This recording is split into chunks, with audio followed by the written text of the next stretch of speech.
My name is Jake Morrison, and I'm about to tell you a story that still makes my blood boil 5 years later. I was a decorated Army logistics officer, 35 years old, 8 years married to Michelle, father to Emma and Tyler. I thought I had a solid life. I was wrong. The moment I walked into my house after 6 months of deployment and found Michelle pointing my own service weapon at my chest, everything I believed shattered. 4 strange men scattered through my living room, my wife in a dress I'd never seen, my kids shipped off so she could party, and then that gun in her shaking hands. Most people would have crumbled, would have retreated, called it a loss, tried to move on quietly. I didn't. I documented everything.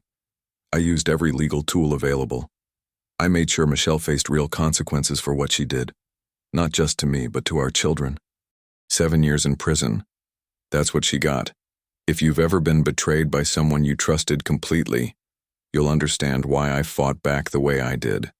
And honestly, I'd do it all over again. Before I go any further, let me know in the comments where in the world you are watching from. And make sure to subscribe because tomorrow I will share a story you don't want to miss. I'd been counting down the days for 6 months straight. 183 days in the Middle East, dust, heat, and endless logistics coordination that kept supply lines running for thousands of troops.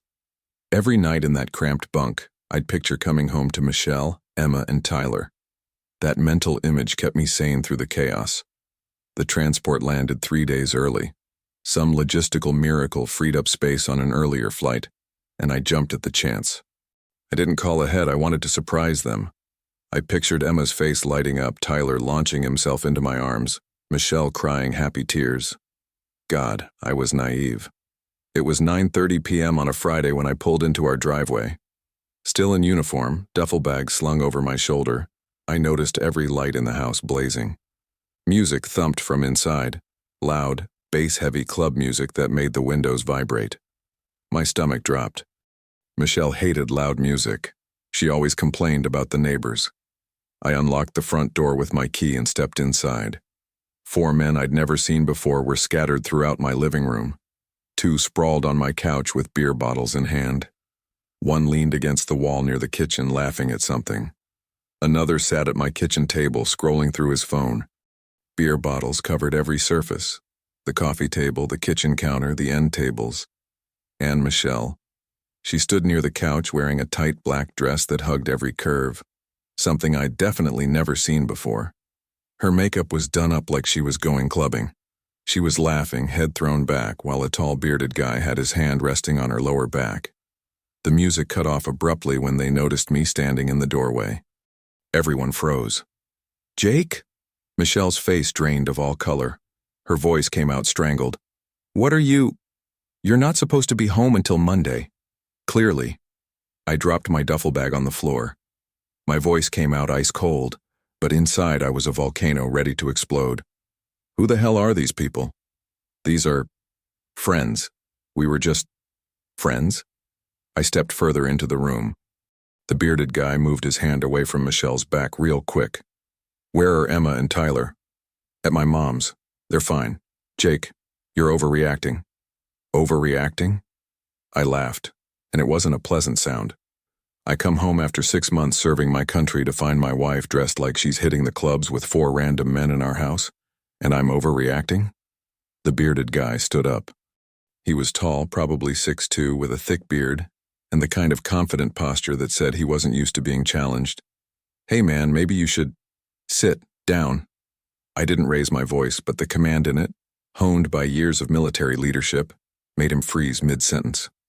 "You're in my house, you don't get to talk." He sat back down. Michelle's face flushed red. "Don't you dare speak to my friends like that. You think you can just walk in here and... Your friends?" I was advancing toward her now, and I could see everyone getting nervous. Good. They should be nervous. "Tell me, Michelle, how long has this been going on? These little parties while I'm deployed?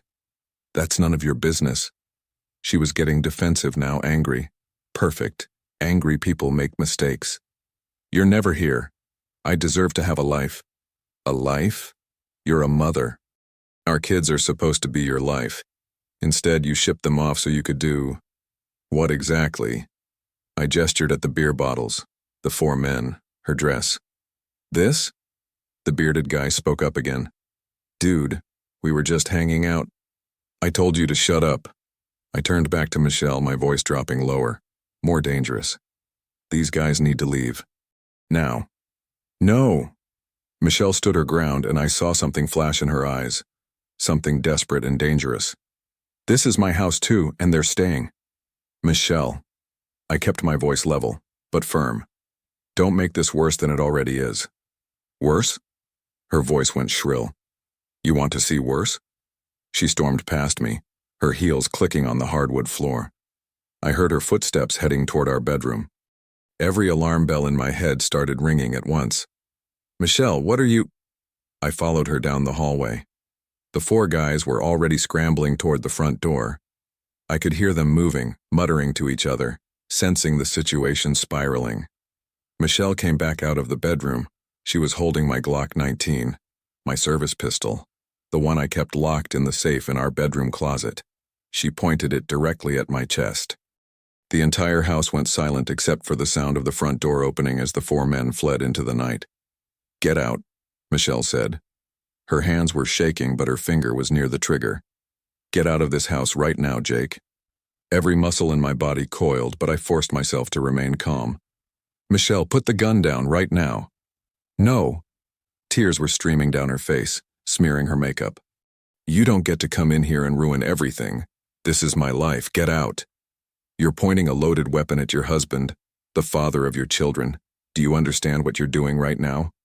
I said, get out. I slowly reached into my pocket and pulled out my phone, held it up where she could see it. I'm calling the police, I said, my voice deadly calm. You have 3 seconds to put that gun down or you're going to prison. You wouldn't. 1. Jake, don't. 2. Her hands were shaking harder now. The gun wavered. 3. I dialed 911. 911, what's your emergency? My name is Captain Jake Morrison, I said into the phone, keeping my eyes locked on Michelle and that gun. I'm active duty Army and my wife just pointed a loaded firearm at me in my home. I need police at 2847 Maple Drive immediately. Michelle's face transformed from defiant to panicked in an instant. No, she screamed. Hang up. Jake, hang up the phone. The 911 operator's calm voice came through. Sir, is the weapon still pointed at you?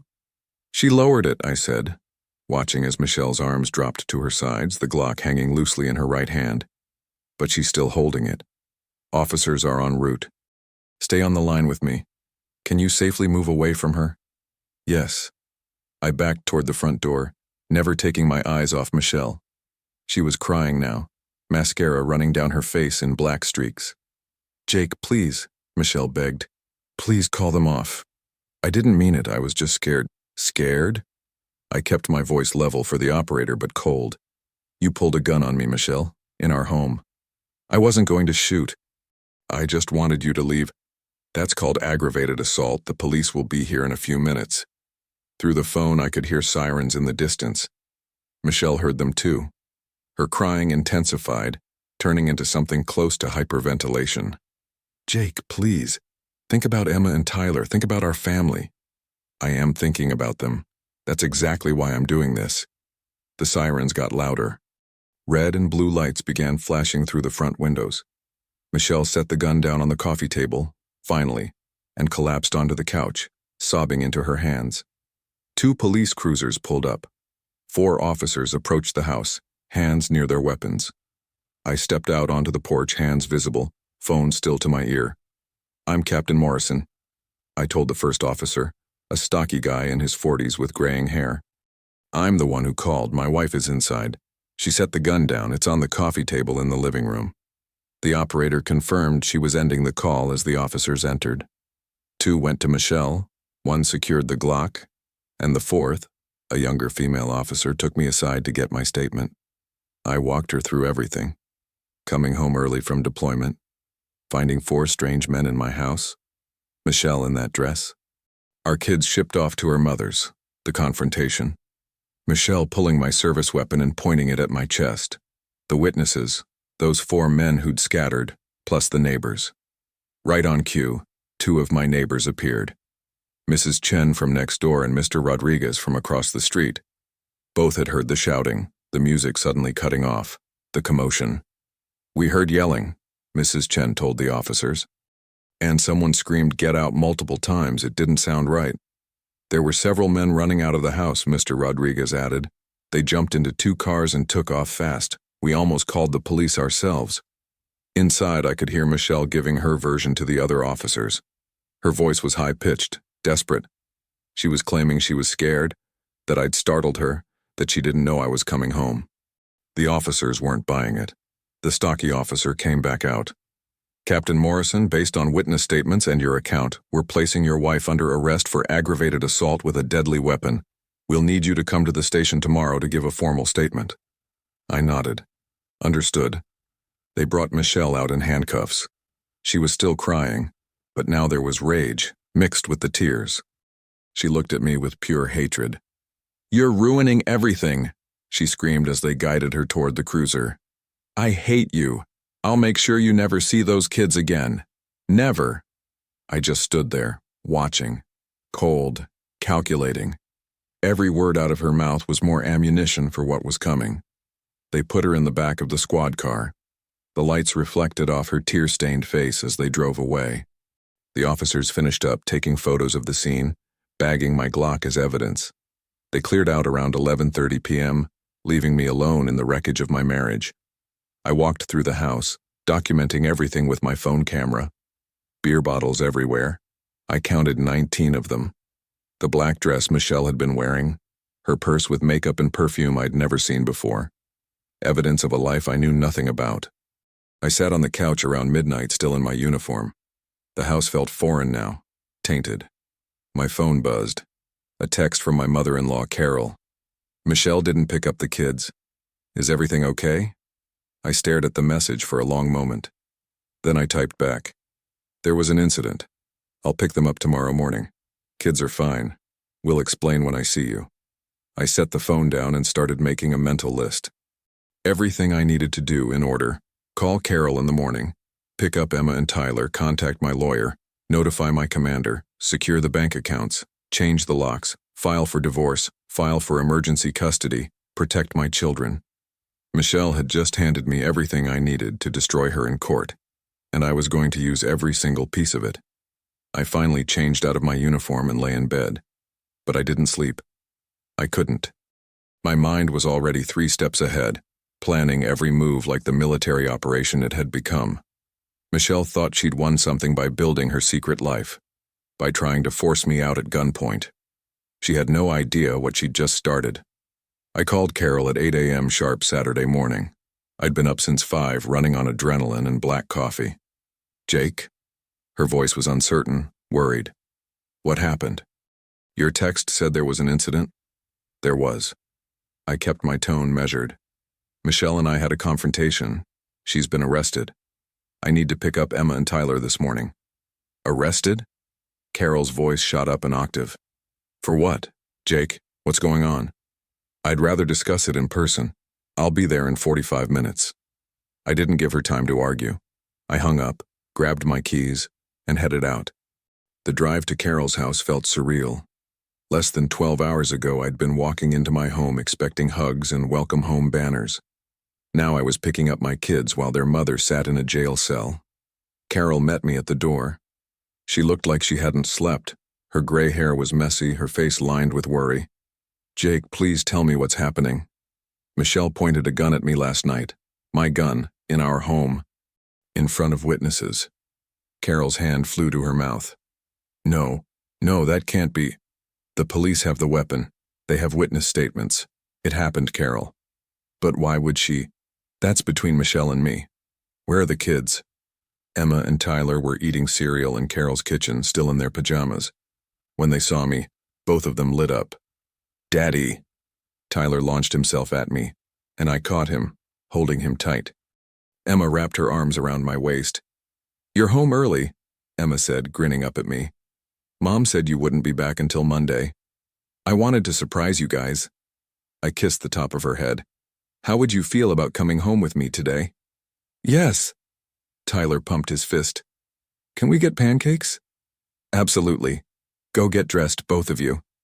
After the kids ran upstairs, Carol grabbed my arm. Jake, please.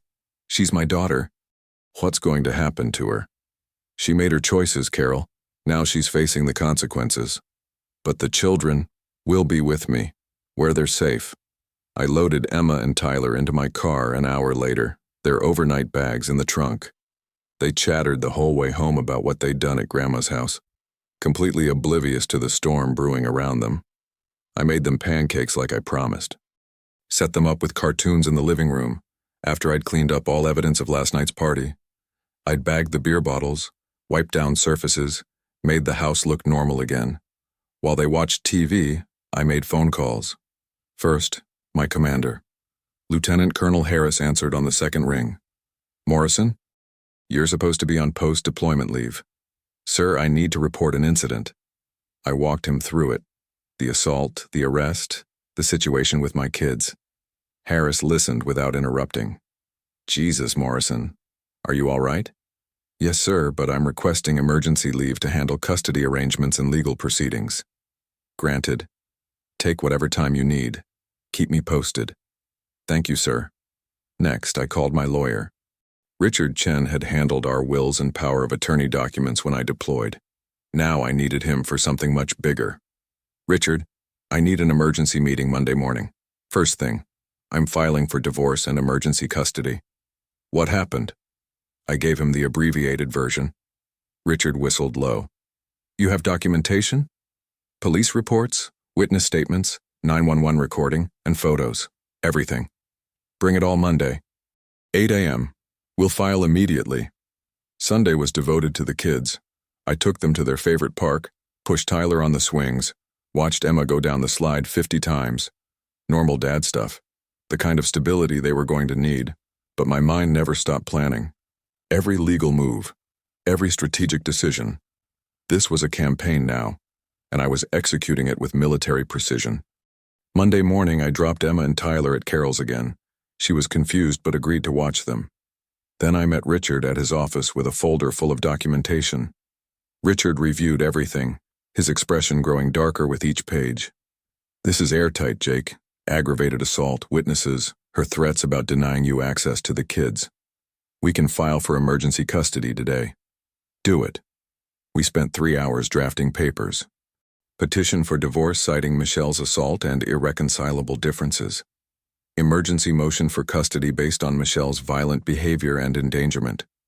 Request for temporary orders securing the house and assets. Richard filed everything electronically by 2 p.m. Monday. Wednesday, we filed for a restraining order. Richard argued that Michelle's threat, "You'll never see those kids again," combined with the assault, made her a clear danger. The judge granted it. Thursday, I changed every lock on the house, had a locksmith come out and rekey everything. Michelle's keys were worthless now. I also went to the bank, moved half our joint savings into a new account in my name only. Secured our assets so Michelle couldn't drain everything out of spite. Friday afternoon, Richard called with news. Michelle made bail. Her mother mortgaged her house, $50,000. Michelle's being released within the hour. I felt my jaw tighten. She'll come to the house. She has a restraining order. If she does, she violates it. Richard, you don't know her like I do. She'll come anyway. She always acts on emotion, never logic. Then document it. Record everything. Call the police immediately. I hung up and prepared. Set my phone to record. Checked that the new locks were solid. Then I waited. Michelle would come. I knew she would, and when she did, I'd have her arrested again. Michelle showed up at 7:13 p.m. I'd just finished putting Emma and Tyler to bed when I heard the pounding on the front door. Jake! Her voice was shrill, echoing through the quiet neighborhood. Open this door right now. I pulled out my phone and started recording. Walked to the front door but didn't open it. Michelle, you have a restraining order. You need to leave. Those are my children in there. You stole them from me. You ruined my life. More pounding. The door shook with each hit. I'm calling the police. Leave now, or you'll be arrested again. I don't care, she was screaming now. You can't keep me from my babies. You're a controlling psychopath. Everyone's going to know what you did to me. I dialed 911 for the second time in a week. Meanwhile, upstairs, I heard Emma's door open. Daddy? Her small voice drifted down. Why is Mommy yelling? My heart broke. Go back to your room, sweetheart. Put on your headphones and watch something on your tablet. Everything's fine. 911, what's your emergency? This is Jake Morrison at 2847 Maple Drive. My wife is violating a restraining order. She's pounding on my door, screaming, refusing to leave. Michelle must have heard me through the door because her tone shifted. Jake, please just let me see them. 5 minutes. That's all I want. Officers are en route, the dispatcher said. I stayed on the line, recording everything. Michelle alternated between rage and pleading, threatening to take me to court, to expose me, to make sure I suffered. Then begging to see the kids, promising she'd changed, swearing it was all a misunderstanding. The police arrived in 6 minutes. Same stocky officer from Friday night. His nameplate read, Martinez. Mrs. Morrison, Officer Martinez said, approaching the porch. You need to step away from the house. He took my children. Michelle whirled on him. He's keeping them from me. Ma'am, you have a restraining order. You're not allowed within 500 feet of this residence. You're in violation. I don't care about some piece of paper. Those are my kids. Turn around and put your hands behind your back. No, you can't do this. Jake, tell them. Tell them you'll drop it. Officer Martinez wasn't asking anymore. He and his partner moved in and Michelle tried to run. She actually tried to bolt down the driveway. They caught her in 3 steps. She screamed the entire time they cuffed her, screamed that I was destroying her, that this was all my fault, that she'd make me pay. I stood in the doorway, phone recording everything, face expressionless. Captain Morrison, Officer Martinez said as they loaded Michelle into the cruiser. You'll need to come by the station tomorrow for another statement. I'll be there. Michelle spent another night in jail. But this time it took Carol 3 days to scrape together bail money again. Michelle had already drained Carol's resources. The following week, Michelle's public defender, a tired-looking woman named Sandra Reyes, contacted Richard trying to negotiate on both cases, the criminal charges and the divorce. My client was under extreme stress, Sandra argued during a conference call Richard had me listen in on. Captain Morrison came home unexpectedly after 6 months away. Mrs. Morrison was startled, frightened. She reacted poorly but never intended harm. Richard's response was surgical. Your client pointed a loaded weapon at a deployed service member. We have 911 recordings, multiple witnesses, and police reports. Then she violated a restraining order, which we also have documented. There's nothing to negotiate. Surely Captain Morrison doesn't want to put the mother of his children in prison. What Captain Morrison wants is full custody of his children, who were endangered by your client's behavior. Mrs. Morrison shipped them off repeatedly so she could host parties with strange men while her husband served overseas. That's a mischaracterization. Is it? We'll present evidence in court. Let the judge decide. The divorce proceedings kicked into high gear. Michelle's lawyer tried arguing for 50-50 custody despite the pending criminal charges. They claimed Michelle was a devoted mother who'd made one mistake in a moment of panic. Richard buried them. He presented a timeline of the past 6 months, showed how many times Emma and Tyler had been dropped at Carol's house on Friday nights, documented Michelle's declining communication with me during deployment, presented the assault evidence, the restraining order violation, Michelle's threats. The judge, a stern woman in her 60s named Judge Patricia Warner, was not impressed. Mrs. Morrison, Judge Warner said during a hearing 3 weeks after the arrest, you pointed a weapon at your husband.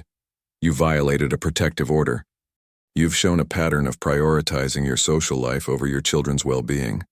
I'm granting Captain Morrison primary physical custody, pending resolution of the criminal case. Michelle sobbed in the courtroom. Her lawyer tried to object, but Judge Warner shut it down. Mrs. Morrison will have supervised visitation every other weekend, 2 hours per visit, no overnight stays. That should have been devastating enough. But then 2 months after that Friday night, Richard called with something that changed everything. Jake, we went through financial discovery. I found something interesting. What? Your wife withdrew $23,000 in cash over 6 months. Small amounts, nothing that triggered alerts, but it adds up. Where did that money go? My blood ran cold. I don't know. Neither does her lawyer. I asked them to account for it. They stumbled through some excuse about household expenses but couldn't provide receipts or documentation. She was planning something. That's my thought, too. I've got an investigator digging deeper. If she was hiding assets or planning to leave, that's financial misconduct. We can use it. I sat in Richard's office the next afternoon reviewing bank statements. $23,000. Gone. Withdrawn in amounts between $200 and $800. Always in cash. Always from different ATMs. Michelle had been building an escape fund. She'd been planning to leave me all along. Richard called 3 weeks after discovering the financial discrepancies. It was a Tuesday evening and I was helping Tyler with a dinosaur puzzle when my phone rang. "Jake, we need to talk." My investigator found something. I moved to the kitchen out of earshot from the kids. What did he find? Text messages, social media posts. Your wife was having an affair. I gripped the phone tighter. I'd suspected, but having it confirmed felt like a punch to the gut. With who? The bearded guy from that night, Derek Paulson. It went on for 4 months, but that's not the worst part. There's worse? Michelle was building a narrative, Jake. She told multiple friends and family members that you were abusive, controlling, that she was afraid of you. She was planning to file for divorce while you were deployed, claim domestic violence, and go for full custody in the house. The kitchen suddenly felt too small. She what? My investigator found Facebook messages to her sister, texts to friends. She was setting you up. The $23,000 was her escape fund. She was going to blindside you, file while you were overseas, get temporary custody before you could respond, paint herself as a victim fleeing abuse. I leaned against the counter, processing. The gun. Exactly. You came home 3 days early. She panicked. Her whole plan fell apart, and she reacted emotionally instead of strategically. She revealed her true nature in front of witnesses. Send me everything. The documents arrived in my email an hour later. I read them after putting Emma and Tyler to bed, my anger building with each page. Text to Michelle's sister Karen. I can't do this anymore. He's so controlling. Always checking the accounts, questioning where I go. I'm scared of what he'll do when he gets back. Facebook message to her friend Beth. I've been talking to a lawyer. I'm going to file while he's deployed. It's the only way I can get out safely. Text to Derek. Miss you. Can't wait until this is over and we can be together for real. Every word was a lie. Every message a manipulation. She'd been manufacturing evidence of abuse while I was 7,000 miles away, keeping supply lines running, serving my country. Richard used this ammunition to devastate Michelle in divorce proceedings. The discovery hearing was brutal. Michelle's lawyer, a younger guy named Tom Bradley who'd replaced Sandra on the civil case, tried to maintain that Michelle was simply unhappy in the marriage. Richard pulled out the text messages. Mrs. Morrison told multiple people that Captain Morrison was abusive and controlling. Yet there's no police reports, no medical records, no witnesses, no evidence whatsoever, because it never happened. She fabricated it. Tom shifted uncomfortably. My client was expressing her feelings. Her feelings or her strategy? Because we also have evidence of a 4-month affair and $23,000 in hidden cash withdrawals. This wasn't a woman fleeing abuse. This was a woman planning to destroy her husband's reputation while he served overseas. Judge Warner reviewed the evidence, her expression growing colder by the minute. Mrs. Morrison, did you or did you not tell your sister that you feared for your safety? Michelle sat there, trapped. I was emotional. I didn't mean yes or no. Yes, but was Captain Morrison ever physically violent with you? No, but emotional abuse. Did he ever threaten you? Not directly, but Mrs. Morrison, you fabricated abuse allegations against a deployed service member while conducting an extramarital affair and hiding marital assets. This court takes a very dim view of such behavior. The call started that week. First from Carol, crying into the phone. Jake, please, she made mistakes, but she's my daughter. She doesn't deserve to lose everything. Carol, she pointed a gun at me. She lied about me being abusive. She was planning to take my kids and destroy my reputation. But if you show mercy now, maybe the judge... No. I kept my voice firm. Michelle made her choices, now she lives with them. Michelle's father Paul sent emails. Long, rambling messages about family, forgiveness, and how I was being vindictive. How Michelle was troubled but not evil. How I should think about what this would do to Emma and Tyler. I deleted them without responding. Richard filed updated motions including the affair evidence and false abuse allegations. The financial misconduct, the manufactured narrative. Everything painted a picture of calculated deception. 4 months after that Friday night, the divorce was finalized. I got primary custody of Emma and Tyler. Michelle got supervised visitation every other weekend, 2 hours per session. I got the house. Michelle got debt.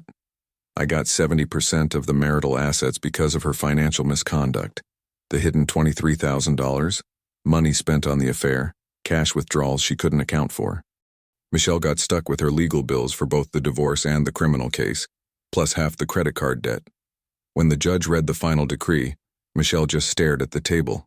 No tears this time, just hollow defeat. "Mrs. Morrison," Judge Warner said, "you brought this upon yourself through a pattern of deception, infidelity, and violence. I hope you use your supervised visitation to rebuild some relationship with your children, because right now you've lost nearly everything else." Michelle walked out of the courtroom without looking at me. Carol tried to follow her, but Michelle shook her off. 2 weeks later, Michelle's criminal trial began. And that's when things got even more satisfying. I showed up to the courthouse in my Army dress uniform. Richard suggested it, and he was right. The visual impact was undeniable.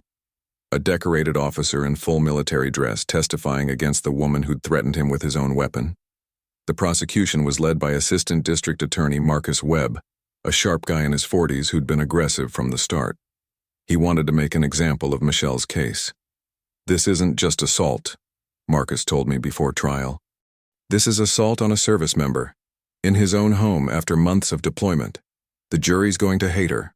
He was right. The courthouse was packed when I arrived that Monday morning. Michelle's criminal trial had drawn attention. Local news had picked up the story of a military officer assaulted by his wife after returning from deployment. I walked through the courthouse doors in my dress uniform, medals on my chest, posture parade ground perfect. People turned to look. Some whispered. I kept my eyes forward and found Marcus Webb waiting outside the courtroom. "Ready?" Marcus asked. "Absolutely." The jury selection had taken 2 days, 12 jurors, 6 men and 6 women. Average age maybe 45.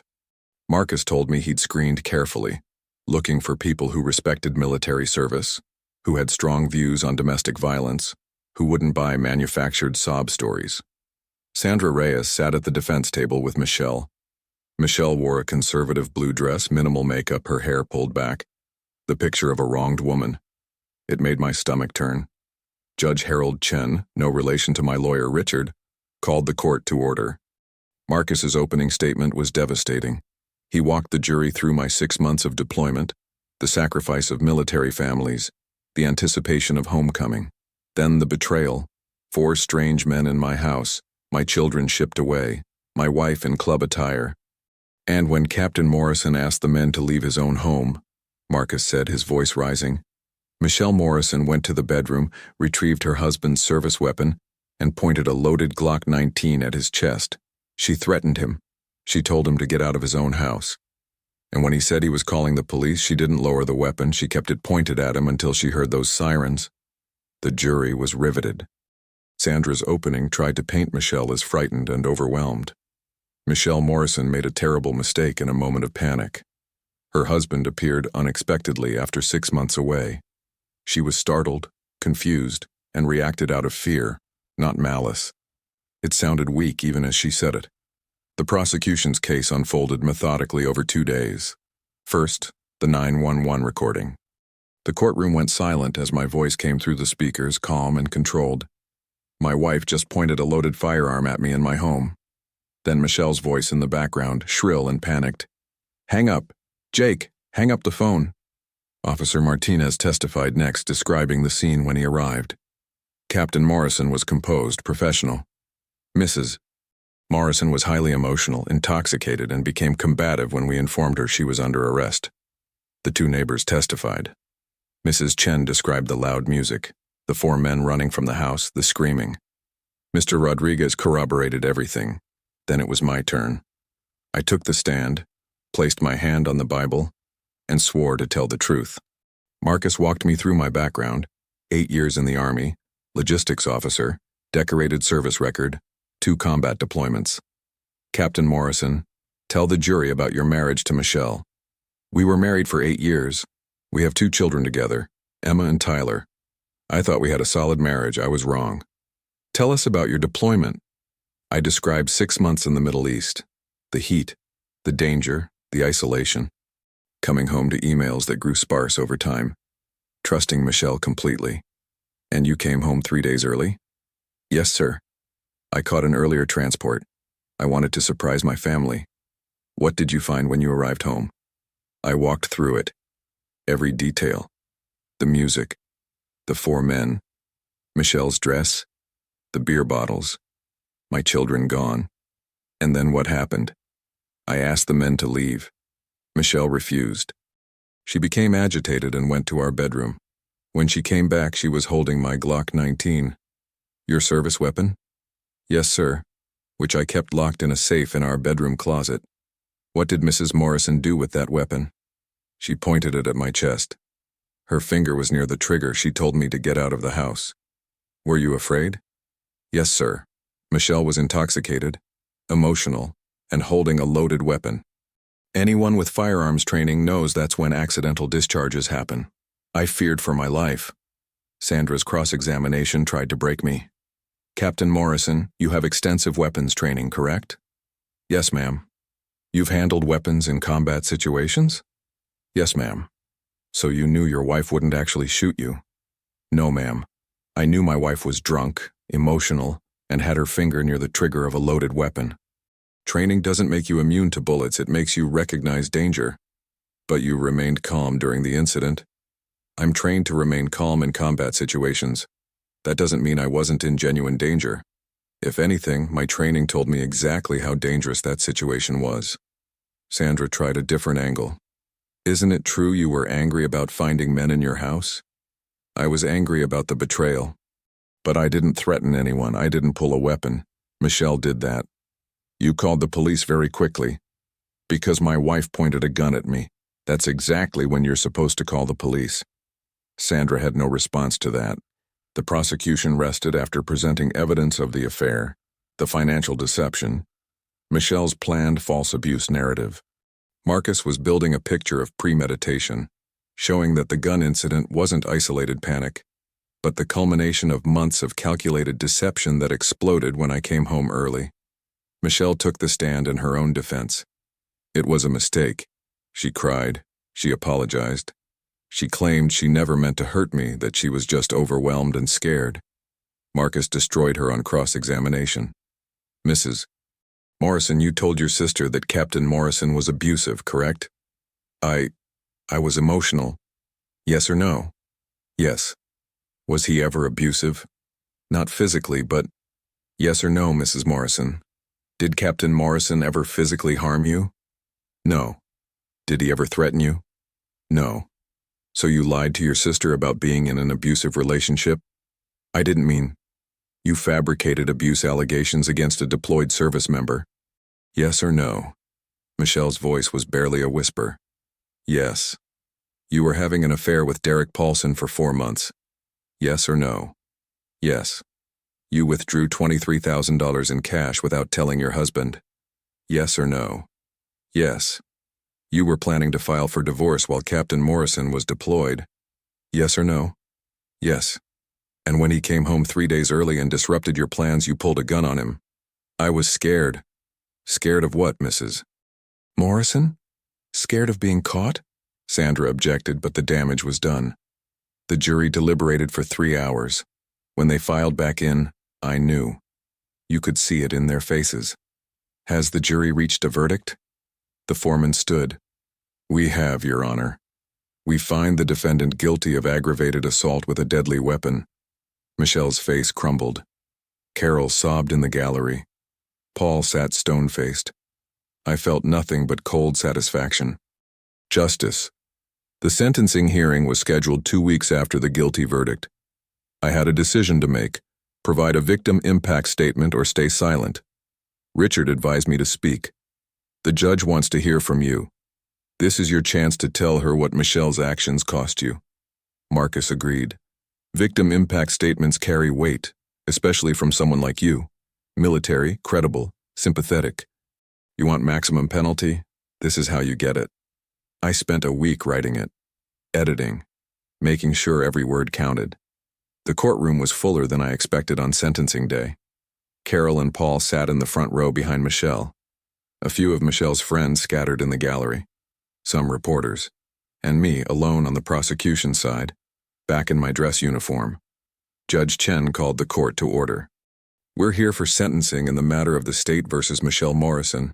Does the defense wish to present anything before sentencing? Sandra stood. Yes, Your Honor. We'd like to call Carol Henderson. Carol took the stand, already crying. She testified about Michelle's childhood, her struggles, how Michelle was a good mother who'd made one terrible mistake. Please, Your Honor, Carol begged, her voice breaking. She needs help, not prison. She needs therapy.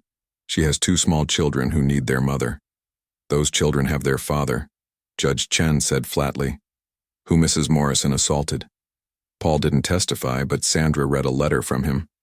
Standard stuff about Michelle being troubled but redeemable, deserving of a second chance. Then Michelle spoke. She stood, hands clasped in front of her, tears streaming down her face. Your Honor, I know what I did was wrong. I was overwhelmed, I was scared, and I made the worst mistake of my life. I never meant to hurt Jake. I love him. I love our children. I'm so sorry. She looked directly at me. Jake, please forgive me. I know I don't deserve it, but please. For Emma and Tyler. I kept my face neutral. Empty. Judge Chen turned to me.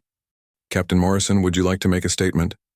I stood and walked to the podium, pulled out my written statement. The courtroom went silent. Your Honor, 6 months ago I was serving my country overseas. I was doing my duty, sacrificing time with my family, living in dangerous conditions, all because I believed in something bigger than myself. And the entire time I trusted that my family was safe at home, that my wife was caring for our children, that I had something good to come back to. I paused, letting it sink in. When I walked through my door that Friday night, everything I believed shattered. My wife had been living a secret life, conducting an affair, hosting parties while shipping our children off to her mother, stealing money from our accounts. And worst of all, she'd been telling people I was abusive, manufacturing a false narrative to justify abandoning me and taking everything. I could have retreated that night, could have left, could have tried to de-escalate, but Michelle didn't give me that option. She pulled a weapon, my weapon, and pointed it at my chest. She threatened me in my own home. The place where I should have been safest in the world became a combat zone because of her choices. My voice hardened. Michelle Morrison is not a victim. She's not troubled or confused or deserving of sympathy. She's a manipulator who got caught. She's someone who betrayed her husband, endangered him with deadly force, and only showed remorse when facing consequences. I'm a father now raising 2 children alone, explaining to them why their mother isn't around, getting them therapy to deal with trauma she caused. And I'm doing it while Michelle's family launches campaigns claiming I'm the villain. I looked directly at Michelle. Your Honor, I request maximum penalty, not for revenge, but for justice, to send a message that service members deserve better, that you can't point guns at people and claim it was a mistake, that actions have consequences. I returned to my seat. The courtroom was silent. Judge Chen reviewed the sentencing guidelines.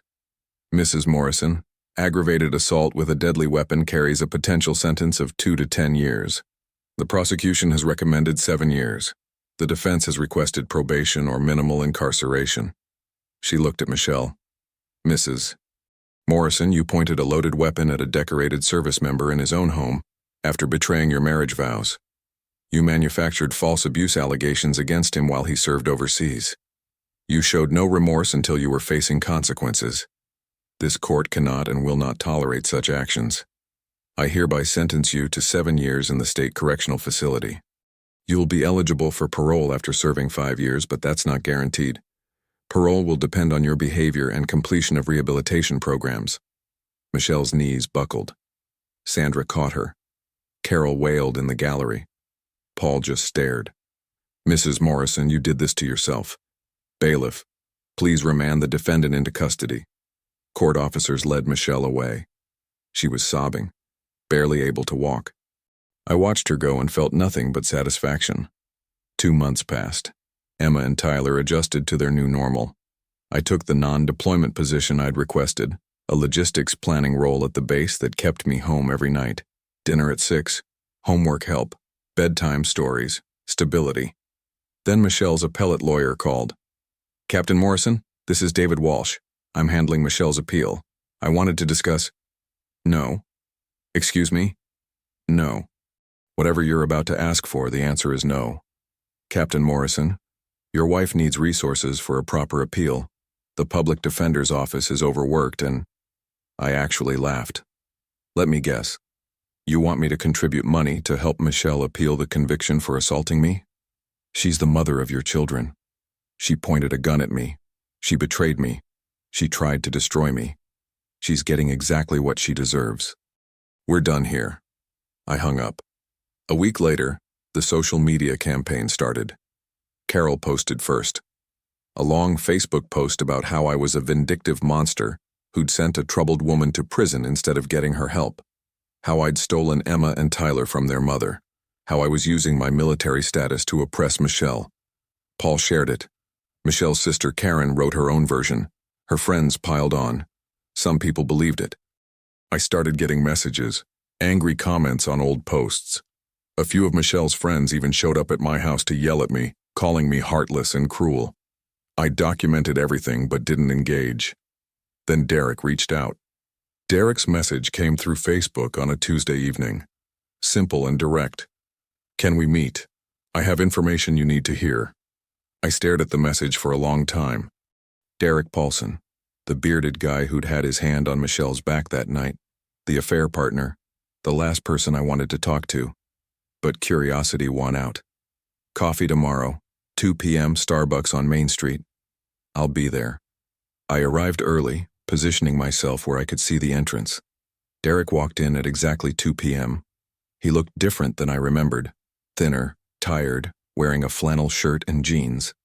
He spotted me and approached hesitantly. Captain Morrison, thanks for meeting me. Make it quick. I didn't stand or offer my hand. Derek sat down across from me, fidgeting with his coffee cup. Look, I know you have every reason to hate me. I would too. But I need to tell you something, and I need you to hear me out. You have 5 minutes. He took a deep breath. Michelle told us you were divorced. All of us, me and the other 3 guys who were there that night. She said you were her ex-husband, that the divorce was nasty, and that you'd been stalking her. I felt my blood run cold. She what? She showed us pictures of you. Said you were dangerous. That you'd been showing up at her house uninvited, making threats, and that if you ever appeared, we should help her get you to leave. She said she was terrified of you. My hands clenched into fists under the table. And you believed her? Why wouldn't we? She seemed genuinely scared. She had documentation, or what looked like documentation, restraining order paperwork, texts she claimed were from you. It all seemed legitimate. Derek looked miserable. None of us knew you were deployed. None of us knew you were still married and living in that house. We thought we were helping protect a woman from her abusive ex. That's why you all ran when I showed up. Yeah, we thought you were there to hurt her. When she pulled that gun, we figured... He stopped, shaking his head. We were idiots. We got played. Why are you telling me this now? Because her family is all over social media saying you're the villain, saying you're vindictive and cruel for sending her to prison. And I can't stay quiet anymore. Derek's voice got firmer. What Michelle did to you was calculated. She didn't panic that night. She'd already convinced 4 men that you were a stalker. She'd built this whole alternate reality. She manipulated all of us. She's dangerous, Captain Morrison. What she did to you, she would have done worse if you hadn't stopped her. And her family acting like you're the bad guy? That's insane. I studied Derek for a long moment. You were sleeping with her. Yeah. He had the decency to look ashamed. For about 2 weeks before that night. I thought she was single. The second she got arrested and I found out the truth, That you were her husband, that you were deployed, that she'd lied about everything. I cut contact completely. I need that in writing, all of it. I figured you would. Derek pulled out an envelope. Already done. Sworn statement, notarized. Everything I just told you, plus dates, details, the names of the other 3 guys. I took the envelope. The others will back this up. I already talked to them. They're willing to give statements too. We all feel sick about being used like that. Over the next week, I collected statements from all 4 men. Derek, plus the other 3, Marcus Riley, James Chen, and Todd Washington. Each one detailed how Michelle had lied about being divorced, claimed I was abusive and stalking her, and manipulated them into being her accomplices. I compiled everything into a comprehensive package. The sworn statements, court documents from the trial, the divorce records, financial evidence, the 911 recording, everything that proved the truth. Then I drafted a social media post, factual, unemotional, just the facts. Several people have asked about my ex-wife Michelle Morrison's situation. Here are the facts with documentation attached. 1. I returned from a 6-month military deployment to find Michelle hosting a party with 4 men while our children were away. 2. Michelle pointed my loaded service weapon at my chest. This was witnessed and recorded. 3. Michelle was having an affair and had withdrawn $23,000 in hidden cash. 4. Michelle fabricated abuse allegations against me while I was deployed. No evidence of abuse exists because it never happened. 5. Michelle lied to multiple people, claiming she was divorced and I was stalking her. These men have provided sworn statements. 6. Michelle was convicted by a jury and sentenced to 7 years. All documentation is attached. Draw your own conclusions. I posted it simultaneously on Facebook, Instagram, and Twitter. Attached every document, the statements, court records, even portions of the 911 call. The response was immediate. The harassment stopped within hours. People who'd been sending me nasty messages started deleting their comments. Michelle's friends went silent. Even Carol and Paul stopped posting. Some people apologized, most just quietly unfollowed or blocked me. Derek became an unlikely ally. He sent me a message a few days later. Thank you for not lumping me in with her. I know I was an idiot, but I was a manipulated idiot. If you ever need anything, let me know. We started meeting occasionally for coffee. It was strange at first, but Derek was genuinely remorseful. He'd been used, just like I had, just in a different way. A year after the sentencing, I started dating. Her name was Sarah Chen, a 3rd-grade teacher I met through Emma's school. She was patient, kind, and had no baggage with Michelle's drama because she'd moved to town after everything happened. Our first date was coffee. Our second was dinner. By the 3rd date, I'd told her everything. I laid it all out. The deployment, the betrayal, the gun, the trial, all of it. Sarah listened without interrupting. When I finished, she said, "That must have been terrifying." It was, but you protected your kids. You did what you had to do. Some people think I went too far. Those people didn't have a gun pointed at them. Sarah reached across the table and took my hand. You survived something traumatic, and you kept your children safe. That's what matters. I introduced her to Emma and Tyler 3 months later. Sarah was amazing with them, natural, warm, never trying too hard. Emma took to her immediately. Tyler was more cautious but warmed up quickly. But then, just when life was settling into something good, Paul and Carol made their move. Richard called me on a Friday afternoon. "Jake, we have a problem. Michelle's parents just filed for grandparents' rights. They're suing for visitation." "On what grounds?" "They're claiming that since Michelle is in prison because of your actions, you're denying them access to their grandchildren. They're arguing they have a right to maintain a relationship with Emma and Tyler." I felt the old anger surge back. After everything they did, the social media campaign, the harassment, that's exactly what we're going to argue. We'll file a motion to dismiss and present evidence of their behavior. This hearing is in 2 months. 2 months to prepare for another legal battle, another fight with Michelle's family. I was exhausted, but I wasn't backing down. The grandparents' rights hearing fell on a cold Thursday morning in March, 2 years after that Friday night. I sat in the courtroom, A different one this time, family court, with Richard beside me and a folder full of evidence. Paul and Carol sat across the aisle with their lawyer, a silver-haired woman named Patricia Moreno. Carol looked older than I remembered, her face lined with stress. Paul stared straight ahead, jaw clenched. Judge Angela Torres presided, a sharp-eyed woman in her 50s with a reputation for cutting through nonsense. "This is a petition for grandparents' visitation rights," Judge Torres began. "Ms. Moreno, present your case." Patricia stood. "Your Honor, my clients Paul and Carol Henderson are the maternal grandparents of Emma and Tyler Morrison. They had a close relationship with these children before the unfortunate incident involving their daughter. Since Michelle Morrison's incarceration, Captain Morrison has effectively cut off all contact between the grandparents and the children. My clients are seeking reasonable visitation, perhaps one weekend per month, to maintain this important family bond. Captain Morrison currently allows supervised visits twice per year," Judge Torres noted, reviewing the file. "Which is insufficient, Your Honor. These children need their grandparents, especially during this difficult time when their mother is absent." Judge Torres turned to Richard. "Mr. Chen, your response?" Richard stood, and I could see the controlled intensity in his posture. "Your Honor, my client is willing to demonstrate why increased visitation with Paul and Carol Henderson would not be in the best interests of Emma and Tyler Morrison. May I present evidence?" "Proceed."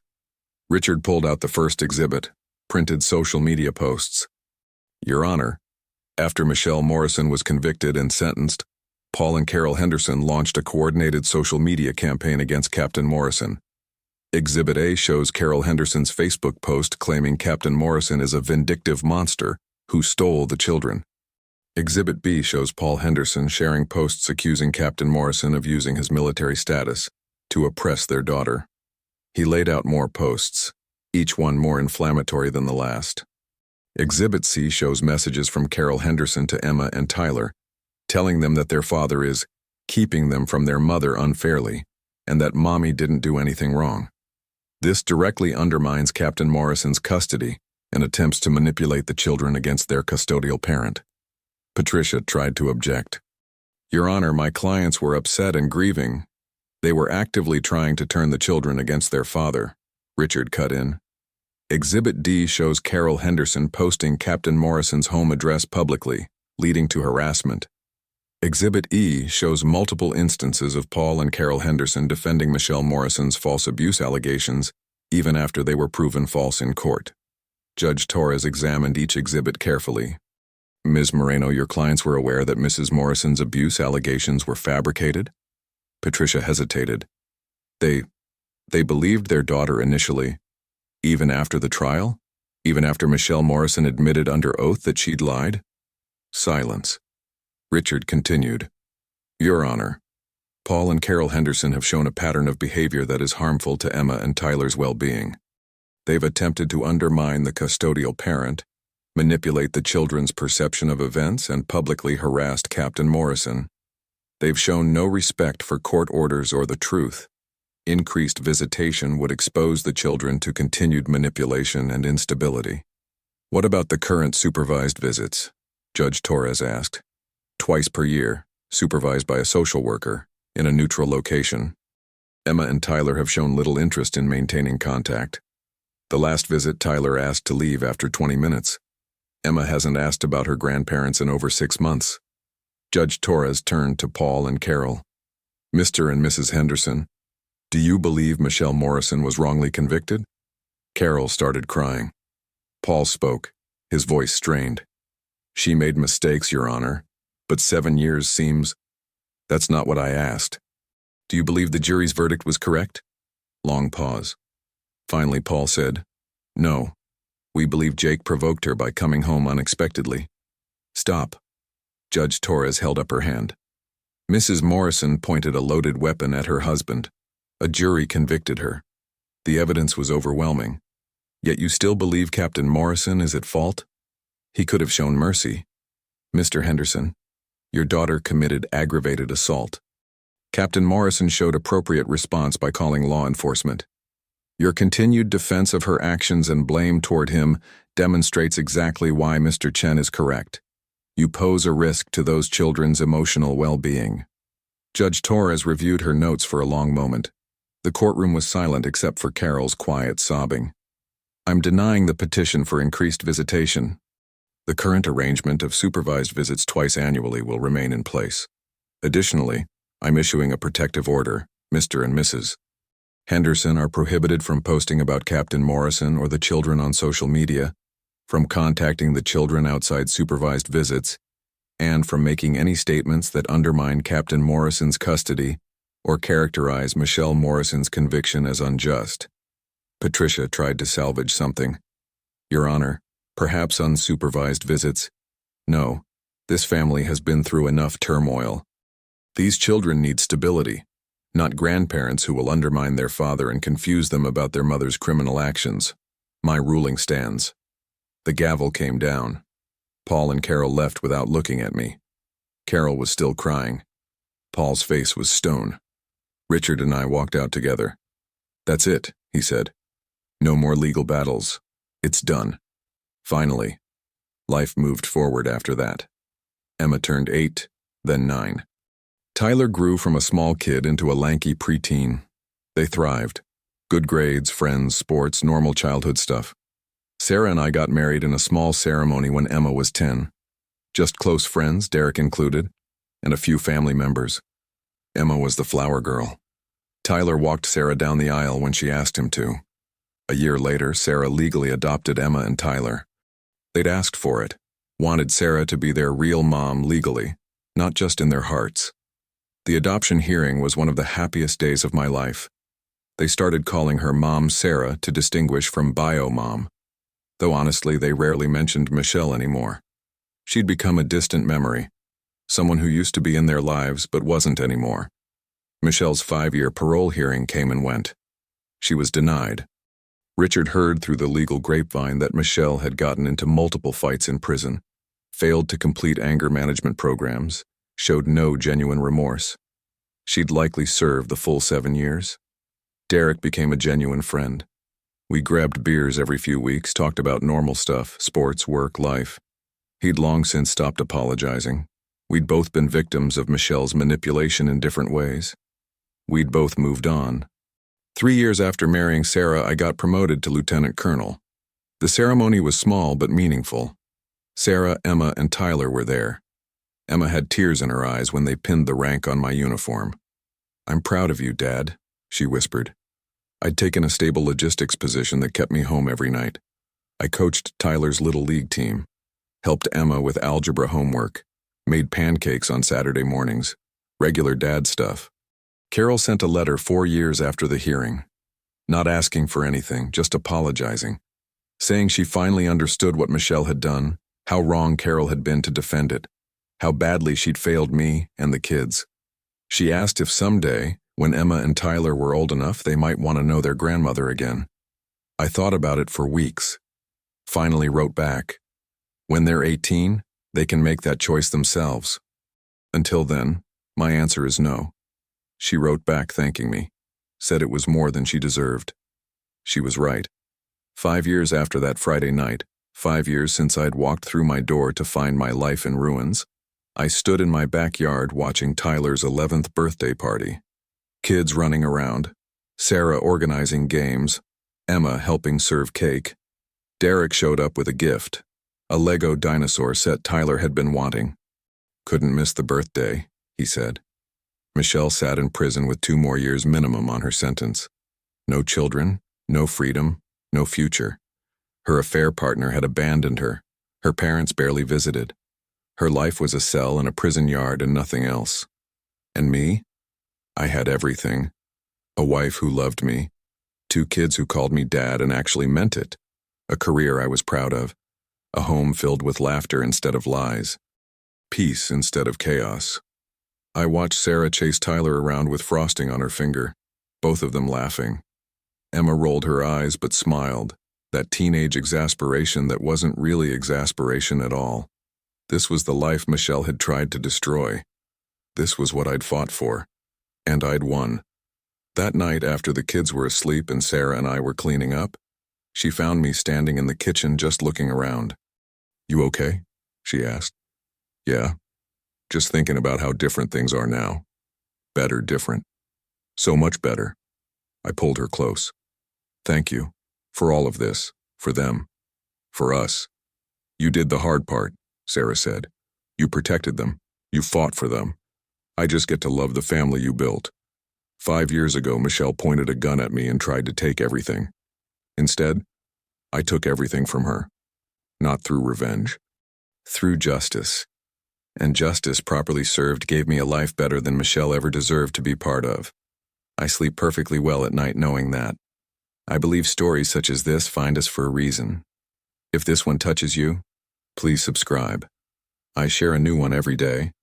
In the meantime, there are 2 stories on the screen that are even better.